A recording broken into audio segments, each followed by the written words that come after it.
Okay folks, so the first thing that I should say at the beginning of this video is that I can't edit this video. So there's probably going to be some weird moments, me trying to get comfortable on this sofa, pauses, me forgetting words, all that kind of stuff. And for that reason, I would say that if you are new to my channel, I would suggest maybe going to a different video, because this video is not going to be reflective of what's normally on this channel. This is just a video to say hi, one that I want to put up. I realize I don't have to put it up, but I want to for reasons that I will discuss if I remember in this video. So hi, if you are new, please do head elsewhere. But if you are still here, my name is Jen. Hello, I'm an author and a book reviewer. And I have been away these past few weeks. And when I say away, I don't mean on holiday. I don't mean anywhere cozy and nice. I have been off work. I have not been well, and I can feel myself smiling because I get very awkward when I talk about stuff like this, because this year has been ridiculous. This year has been ridiculous. We moved house, which was amazing, and I love where we live, but pretty much everything else about this year can just go somewhere else. I would like it to leave. This year, body-wise, has been the pits. What I mean to say is I'm a disabled person, and due to internalized ableism, but also due to good reasons like, I suppose, professionalism and taking pride in what I do, I always schedule work, giving myself enough time, because I know that I have flare-ups with chronic pain and arthritis and all of that stuff. So often you will never know that I have had to take a day here or there because I have scheduled stuff in advance. And that's why you actually saw the last video, because that was made not ages ago, but a few weeks ago. But I got completely caught off guard this time. Basically, I've been very stressed these past few months, and thought I had really bad acid reflux. I did have that too, but the really bad kind that makes your shoulder hurt. And I was like, oh, I've just got acid reflux. I'll keep working, try to de-stress myself and all that. But it wasn't that. And then it turned out, because I didn't stop working and continued to work, I then strained a muscle in my back and got extremely bad bursitis in my shoulder. So I woke up 2 Saturdays ago and couldn't move. And my friends, it has been a time. For the first week of it, I was only getting about an hour a night sleep because I couldn't find any comfortable position. It was so painful. For the first few days, I couldn't eat because I couldn't lift my neck up, and I couldn't move my mouth very much. It was just really miserable. And you know, when you're in pain anyway, if you have a disability or a chronic illness, I am used to a certain level of pain which I can deal with, and when it goes above that, and it went so much above that these past few weeks, I was completely out of cope, and I've basically just been a very miserable person these past 2 weeks. I wouldn't recommend being around me. I didn't enjoy being around me. It was just, I think, because all my coping mechanisms had gone, if I'm having a bad mental health time or a bad just general health time, things to distract me are work, which I love, cooking, cleaning, reading, none of which I could do, none of them. I couldn't even listen to new audiobooks because I was in so much pain that my brain just couldn't focus on them at all. So all I've been doing is watching reruns of The American Office. It's actually my second time rewatching the whole thing this year. Sorry, excuse me, I need to try and get a bit more comfortable. So yeah, I can't hold a pen, I can't type, I can't use my computer, hence I cannot edit this video. So this is going to be done all in one take, but I just wanted to pop in here and say hi. And I know that so many of you are going to be like, Jen, don't make this video, just don't be here and come back later, which is my plan. But I pride myself in the stuff that I put up on this channel because it is part of my job. And I also really like creating content. So I just wanted to put this up as kind of a placeholder, and I will be back with proper videos, hopefully in the very near future.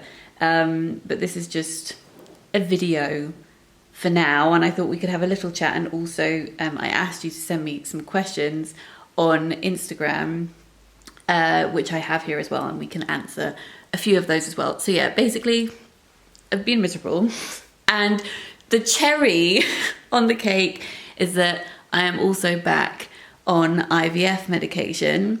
I mean, what would make you feel better? What would make anyone feel better when they have a back injury? Taking IVF drugs. I had to start doing it because it's such a, words again, and I can't edit this. The timing of this stuff is so important.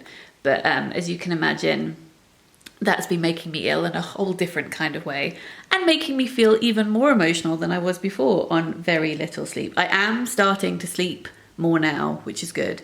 And I do think that it's getting better, but it is taking a really long time. On the plus side, did mean that I bought this, which you can't really see, and I'll show it to you in a different video in the future. But this is a reading pillow that I bought from John Lewis. It's getting no reading action right now, but it is helping me sit still. So yeah, I've been off work for the past couple of weeks. I have made it to a couple of online meetings and managed to sit there for an hour, generally moving around a lot and like stretching and trying to be comfortable. And there are a couple of other things that I have managed to do, but on the whole, no, I have been, as I said, not even rewatching The Office, but that's just been distracting me, playing in the background and just trying to de-stress myself as much as possible, because with any kind of muscle injury, back injuries especially, you can help yourself a lot by trying to de-stress your muscles and relax as much as possible, which is so hard to do. It feels like a cruel joke because with the pain, you obviously tense up, which makes it worse, and it's just this cycle. Anyway, I don't want to bore you and complain about it, but it's also just, it's just been the worst time. So I just, I wanted to share that. As I said, this year has been ridiculous when it comes to health, and a lot of that is also wrapped up in IVF stuff, which I will talk about at some point, but I can't talk about it while I'm doing it, which I'm sure you understand. I had this whole plan, a ridiculous plan on reflection, but I have found other people's like diaries of IVF, like vlogging IVF, really helpful because it's just handy to see other people talking about it.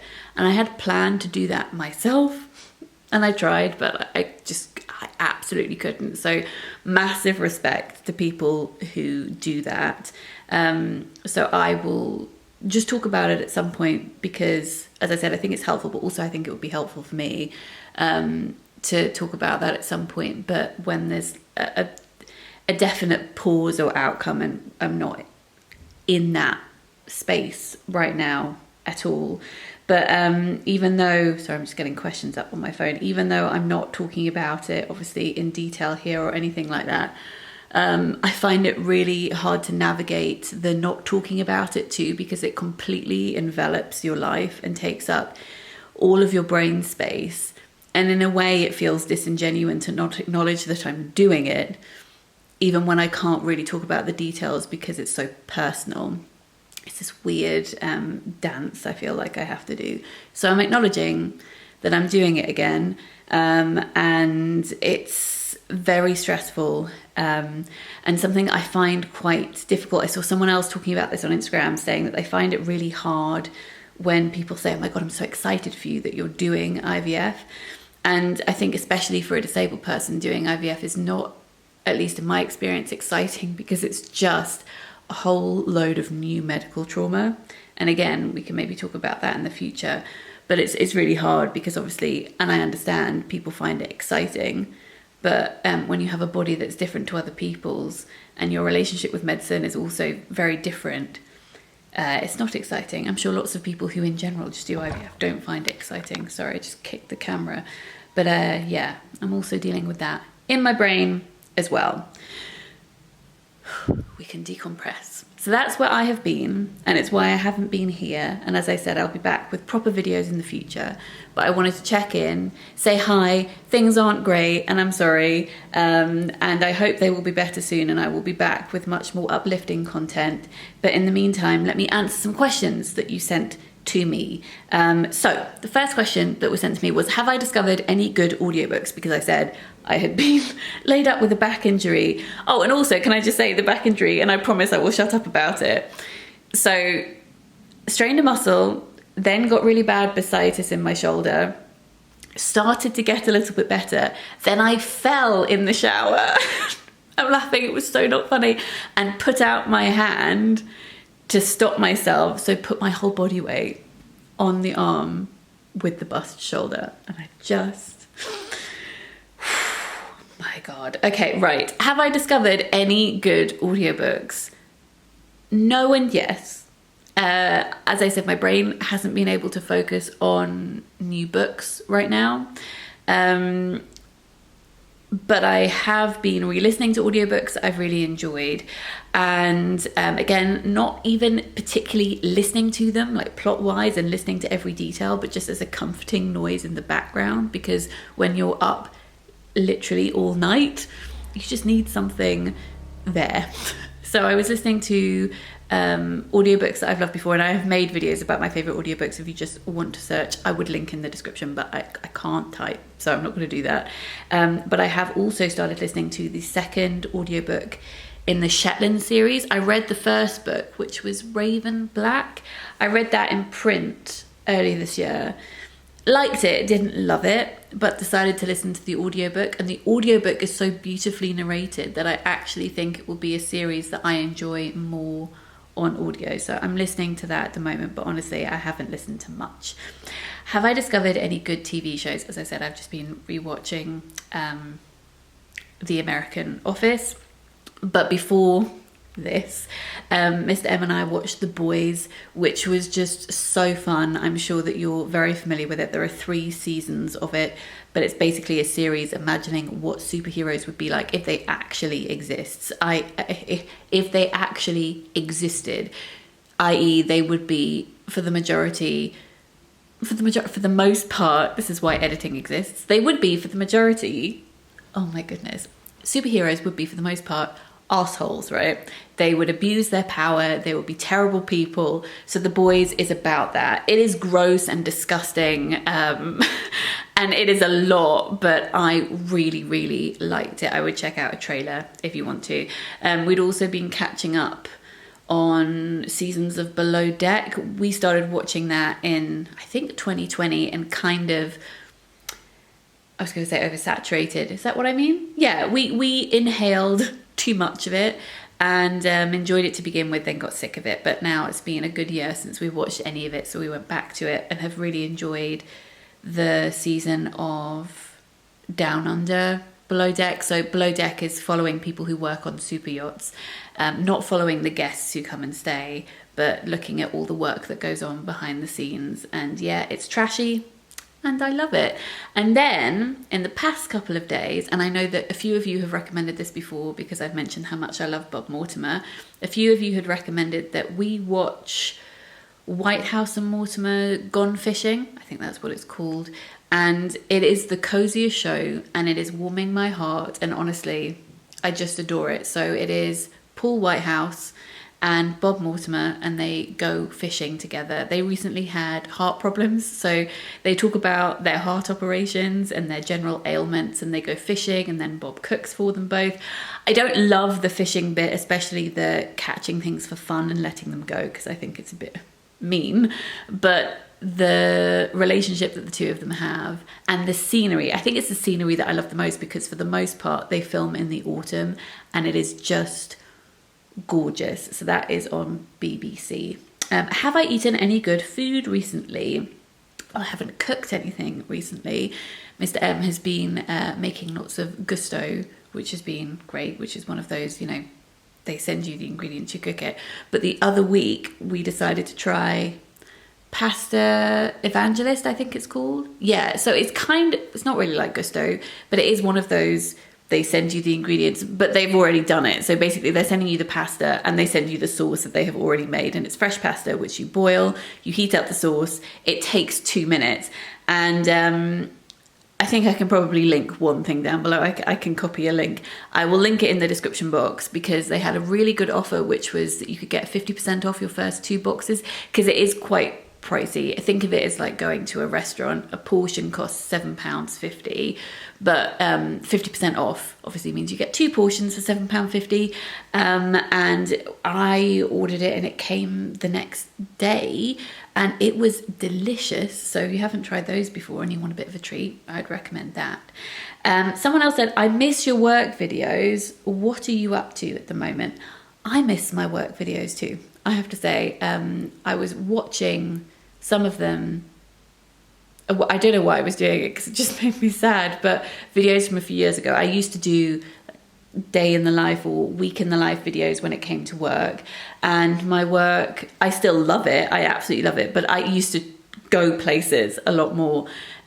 With my job, I would go into schools and I would do book tours and all of that stuff, and it's been 2.5 years now into these times that we live in as a disabled person, and I still am not going out and doing work like that. So yes, I haven't filmed day in the life videos when it comes to work, because I think it would be pretty boring for you to watch, because I am mostly just inside. But what am I doing at the moment? Well, right now, not a huge amount, but in general, when I am not in lots of pain, what am I doing? I am writing 4 different books at the moment. So 2 of them should be coming out next year, 1 in the spring and 1 in the autumn. The 1 in the spring is for children, the 1 in the autumn is for adults, and is a poetry collection, so my second full-length poetry collection.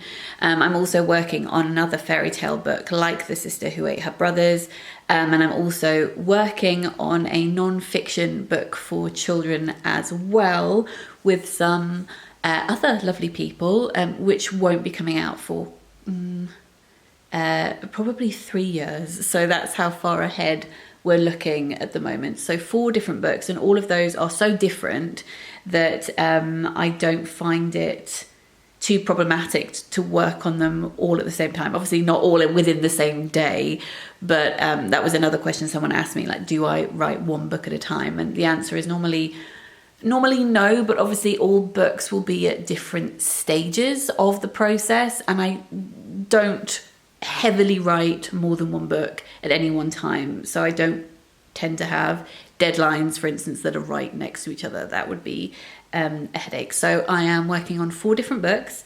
I'm doing quite a lot of editing work, so line edits for authors, but also with publishers as well, giving disability talks to various different organizations.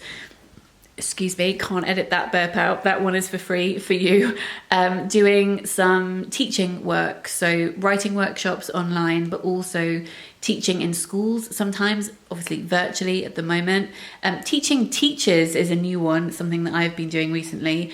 And I'm working with the T.S. Eliot Prize and the Poetry School this autumn on their young critic scheme, so working with 18 to 25-year-olds on how to edit and talk about poetry, which is quite fun. This year I worked with the Scottish Book Trust on some judging. I obviously make videos on this channel too, and I write various different articles and sometimes talk on the radio as well, again all virtually. The most consistent thing that I do in that respect is writing an article every month for Toast. Toast is a clothing company, but they also have an online journal, and I run a book club on there, and I write an article every month about books. But my most recent one is an interview, actually won't be out yet, I think it's probably coming out next week, but it's an interview that I did with Kit Duvall, who wrote My Name is Leon, and her most recent book is called Without Warning and Only Sometimes. So I was talking to her about that, and that was an absolute joy. But yeah, that will be out in a week or so. Someone said, what is a lovely thing that happened to you recently? A lovely thing that happened to me recently was that my poem, which is called The Hospital Is Not My House, won the Spelt Poetry competition, which was a really lovely surprise. And let me see if I can read it to you. I don't have it up on my phone already, so if I can find it quickly, then I will read it to you. Let's find the website. Talk amongst yourselves for a second. Spelt magazine. Here we go.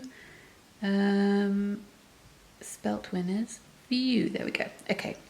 So this is my poem, The Hospital is Not My House. The hospital is not a place for geography. The girl swims out of the X-ray machine and climbs into the Colosseum, by which we mean the proscenium, by which we mean the operating theatre. The blue magicians roll up their sleeves and plant trees to decide where her body should be. A sapling here, a root pulled there. They label all her countries, lick a paintbrush across the borders, hire Victorian seamstresses to cover the skin where her colours don't match. Their act requires a metal pole they stole from a sailing ship. In this they shove beneath her skin and motorise. They blow a whistle and her bones dance.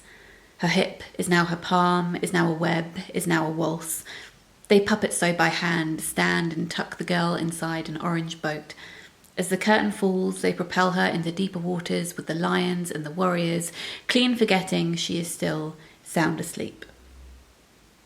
The hospital is not a place for literature. The lights are out and the young girl tiptoes to the edge of the tree, by which we mean the edge of a bed, by which we mean the edge of a corridor where she is searching for the bathroom. The bathroom being the wet field that half hides the moon. Half asleep, the girl questions how she can hold the moon when she cannot hold anything, when she is grafted to herself into this building, when her new skin slips for she is wearing satin pyjamas to stop the stitches catching. She is wearing satin pyjamas to be a fish, and her hips are now part of her hands and the forest grips her feet. The trees have her. As the bedsheets flash the light from the sea to help her find her way along the pebbled ward, she finds the moon for a moment, hovering gently above the sink, a giant rock pool or a swollen mother, and she allows the current to pull her swiftly back to bed. So that is that poem. Okay, next question was, any chance you'll ever write children's poetry? Well, I would say I do. I know what you mean, as in the sense that would I write a collection of children's poetry? Never say no. It's not something that I am doing right this second, but I do occasionally write children's poetry, and that has been included in anthologies of children's poetry, the most recent being, oh my goodness, what's it called? I think it's just called Poems for 7-Year-Olds, edited by A.F. Harold. So one of my poems is in that, but I would also say that my Franklin and Luna picture books, they themselves are poems. They're long poems. So I do write poetry for children, but I'm not working on a collection of those at this moment. Do you ever dress in accordance with the books that you're reading? No, I don't think I do, but maybe that would be a fun project to do at some point. Could you explain payment process for books, how much an author receives, where the money goes, etc.? Okay, I think I probably have explained this in more detail at some point in a video, but essentially it's different for every kind of book that you write. But on the whole, if we're going to generalize, you will write a book, get an agent will pitch it to a publisher, the publisher will buy it, they will offer you an advance. This is a lump sum of money that they give you before the book is published, and then you have to sell X number of books in order to make that advance back before they start paying you more money. Let's see if my brain can do maths at the moment. Okay, so say a publisher paid you £1,000. I'm going to dig myself a hole by trying to say I'm going to do maths. They paid you £1,000 for a novel that you had written. You would get about 85% of that, because your agent would take 15%. And then you would obviously pay tax on top of that at your end. Then if that particular book you'd written sold retailed at £10, if it's sold in an independent bookshop, you might make 50p to £1 per book. So you would need to sell enough of those books for those 50p to £1 to make up £1,000 before you started earning more money. I explained that so badly. But you earn different amounts depending on where a book is sold. And when I say 50 pence to £1, that is me being extremely generous. Sometimes I earn as little as 2 pence for a sale of a book. And sometimes, yes, I do make £1 per sale of a book.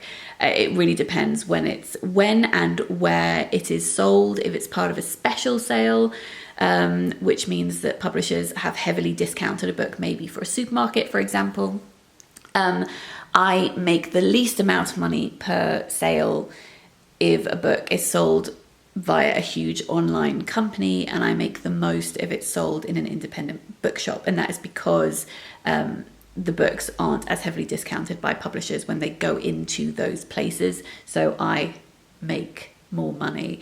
And then obviously everyone else needs to get paid by the sale of that book as well. The bookshop takes about, again, it depends what bookshop it is, but between 30 and 50% of the sale of a book goes to a bookshop. Then a wholesaler needs to be paid, which is where a book is stored before it goes into a bookshop. And then everybody in the publishing house needs to be paid as well, and me and my agent. So there are lots of people who need to be paid from the sale of each book. That was a terrible explanation, and I'm really sorry, but that's the best that my brain can do right now. Someone said, I've never really understood cozy murder mysteries. What makes it cozy? And to be honest, when I think about that question, I think it's a fair question. What makes murder cozy? Murder isn't cozy. I suppose I think about cozy murders as very detached. Maybe they are old, like set in historical times, as in like the British Library do a whole classic crime series, you know, Agatha Christie type stuff. Maybe something that's set in a village where the gore is not talked about as much. It's not as in your face. Maybe it's a different kind of crime as well. Maybe someone hasn't been murdered. Maybe there's been fraud, or something's been stolen, or there's just a general mystery afoot. Something where there's not a lot of blood and gore, I suppose. Yes, less thriller, more mystery. Do you and Mr. M have a favourite forest to walk in? We love the New Forest, and we really love going there if we can in the autumn when the pigs are out on pannage. I've talked about that before. If you search for a video called Jen Campbell trying to find a new favourite thriller, I think, is a vlog that I filmed in the autumn in the New Forest when pigs are roaming, and we saw lots of pigs, and it was very fun and very cool. I'm really, really hoping that maybe we can go to the New Forest this autumn. This is one of the reasons that I'm so sad that I am out of action at the moment. I mean, I'm mostly sad because I'm in a huge amount of pain, but I am sad because autumn is my time. Autumn is my season, and I really don't want to miss it. I have been able to go out for some gentle walks, because walking when you have a bad back is actually the best thing that you can do. Like, you need to be moving around a little bit, but it's not been. The card was full. That wasn't very helpful. What was I saying? But it hasn't been particularly enjoyable going on those walks. So I hope that we can go to the New Forest. Perhaps, if not, I love walking on Hampstead Heath in the autumn. There is a walk that we love to do in Thursley, which is just outside of London. Beautiful in the autumn time.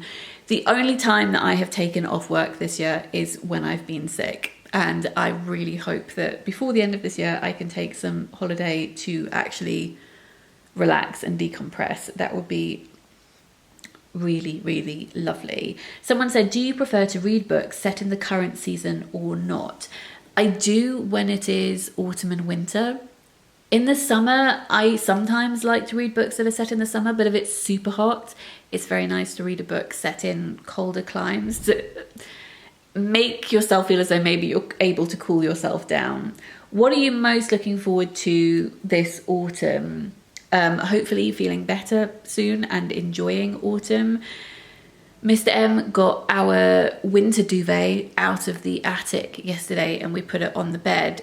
We've got weird weather at the moment where it's getting very cold at night, and I think it's going to stop doing that in a few days, and then obviously it will go back to doing that later.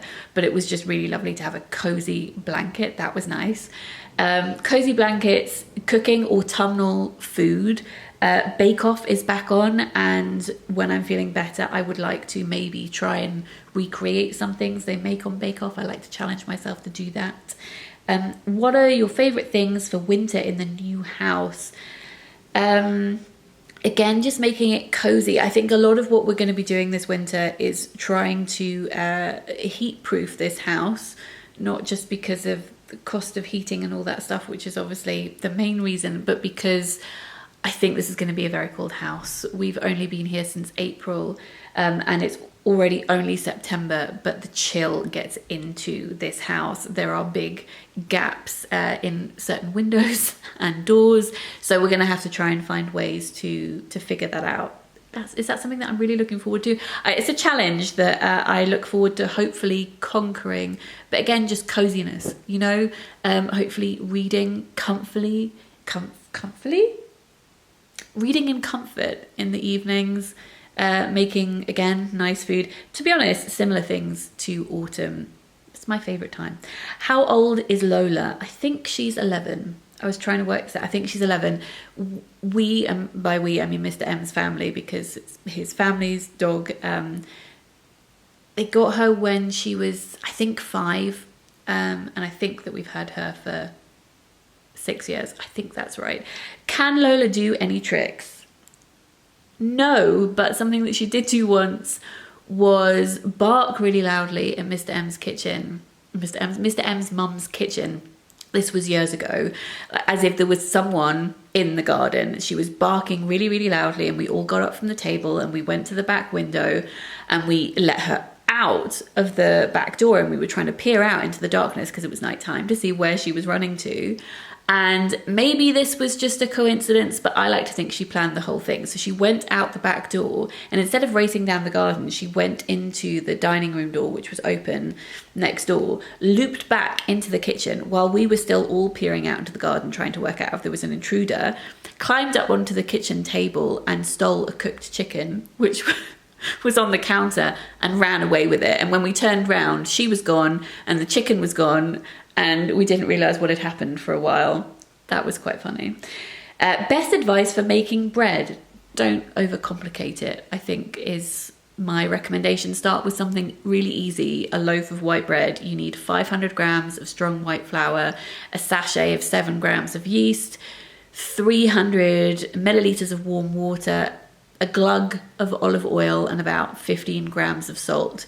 Knead it all together for 5 minutes, 10 minutes if you can. Put it in a greased bowl, cover it with a tea towel, leave it in a warm space, like nothing heated, but just not somewhere that's really cold, for an hour. Knock all the air out of it, put it back in for another hour. Pop it on a baking tray for half an hour, and then put it in the oven on 200 for 25 minutes. That's it. I mean, that's the basic bread recipe. Are there any foods or recipes that remind you of certain books? Not really. When I was young, though, I used to like making jam sandwiches and having ginger beer because it made me feel like I was in the Famous Five. Favorite YouTube channels at the moment. I'm really enjoying Jules Guides. That's JOOLZ. He does walking tours of London. I think I've recommended him on here before. And I'm loving that Lauren, lovely Lauren, over at Lauren in the Books, has started doing a weekly vlog, and it's so casual and lovely and warms my heart, and that is something that made me feel better this week. It really did. So thank you, Lauren. I think she's uploading those on a Tuesday, and she uploaded the first one last week, and it was just a joy. Something that you would tell the 10-year-old you. You're not okay, but that's all right. I don't want to get too deep into it or think about it too much. Yeah,